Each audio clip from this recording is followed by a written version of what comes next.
Hi there, this is Danielle, and I am a special education advocate with Albeit Weiker. And today I'm going to take a few minutes to talk about my practice area of special education advocacy. So, my background is in school psychology and special education administration, and I have been able to apply those roles into my advocacy with Albeit Weiker.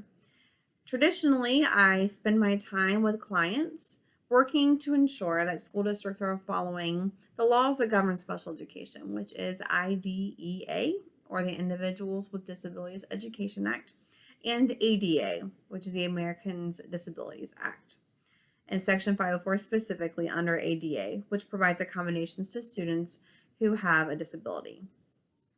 And so, again, a lot of my work is making sure that the student's IEP or 504 is being followed, or also addressing any sort of concern that is in the school setting. So that could be behavior related, social emotional needs, could be looking at related services like occupational therapy, speech therapy, physical therapy, anything that the child needs. My job is to work with families um, to be able to fight for those services that are appropriate to the student. And so when we look at special education services, where do those start? Well, they start with the evaluation team report, or the ETR. And that is the document that has all the different data points that say if a student qualifies for special education services due to a disability. And there are many different disability categories that I'm not going to go into today. But if the school team and the parents decide that the student qualifies for services, then they would have an IEP to be able to sort of draw out those services, if you will. And the IEP, again, is the individual education plan or program. And the IEP can have different goals that the student may need to work on. Those could be academic goals like reading, writing, and math. It could be a social emotional goal because the student is struggling with behavior or maybe some anxiety, depression. The IEP could be focused on transition needs as the child gets older and we're looking at transitioning to work or post-secondary education. And so, again, on that IEP, there are many, many pieces and parts that are there to help support the child. And a lot of times, school districts are doing the best they can to make sure those services are appropriate. But there are some times when, as a family, they don't believe those services are being rendered appropriately. And that's where I come in. So I attend meetings with clients, IEP, ETR meetings. Again, if they need a 504, which is kind of a step down, if you will, of an IEP, where we're just looking at accommodations like maybe extended time, small group testing, things like that. I also attend those meetings to make sure that the 504 is being followed. If we're looking at behavior, that may be a functional behavior assessment where the school team will go and they'll do a lot of observations and data collection to be able to see what's going on and why the student is having these difficult behaviors. So meetings for us to go talk about what's uncovered in the FBA, again, or the functional behavior assessment. And then after the FBA comes the behavior intervention plan, or the BIP. In special education, as you can see, we have a lot of acronyms, a lot of letters. It's special ed lingo. But so again, I attend meetings with families to go over the FBA and to make sure the BIP is appropriate to the student's needs.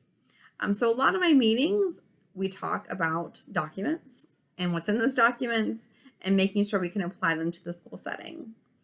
Sometimes we're talking about the placement of where the child is going to receive services, and that would be the child's least restrictive environment, or LRE.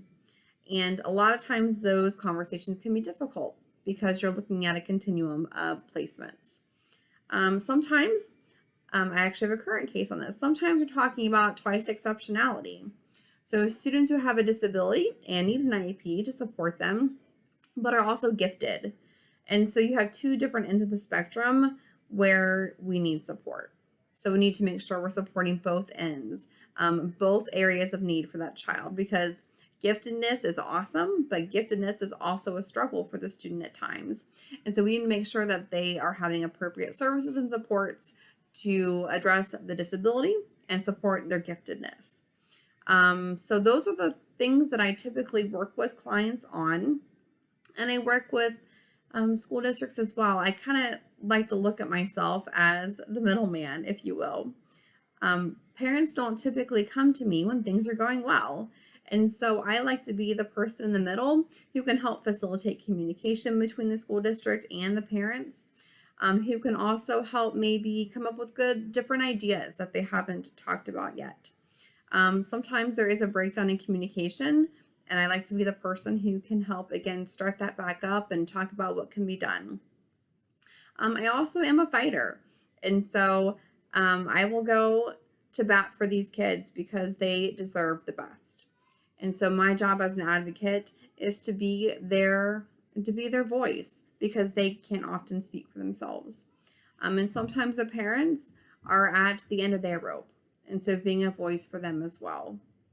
I do believe I have a good relationship with school districts and with maybe the attorneys that work for those districts. And so, again, I think I've done good work so far, and I continue to hope that I can do good work in the future. And I love, love, love all the families I've worked with, all the moments I've spent with them, and all the children that I'm helping along the way. My heart is in this job, and I love every minute of it. So, if you find yourself struggling to ensure your student is receiving appropriate services and supports in the school setting, give me a call, reach out, send me an email. I love to, again, help families work through any problems you may have when it comes to special education in the school setting. So I am here for you if you need me. Thank you guys so much for listening to this video, and I hope to see you soon.